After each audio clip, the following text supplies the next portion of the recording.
मजबूत करण्यासाठी आपलं नेशन घ्यावं लागेल तुम्हाला एज्युकेशन.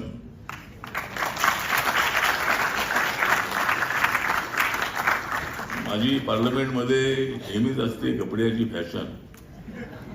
माझी पार्लमेंटमध्ये आणि अनेक ठिकाणी असते कपड्याची फॅशन. पण मी माझ्या बाबासाहेबांचं करत असतो नेहमी भाषण. जय भीमचा नारा बुलंद करण्यासाठी, जय भीमचा नारा बुलंद करण्यासाठी मी नेहमीच राहणार आहे विद्यार्थ्यांच्या पाठी. माझ्या हातात आहे अन्यायाविरुद्ध लढणारी काठी. माझ्या हातात आहे अन्यायाविरुद्ध लढणारी काठी. मी इथं आलो आहे सर्व विद्यार्थ्यांना न्याय देण्यासाठी. आणि या ठिकाणी दोन शब्द संपवतो. नमो बुद्धाय. जय भीम.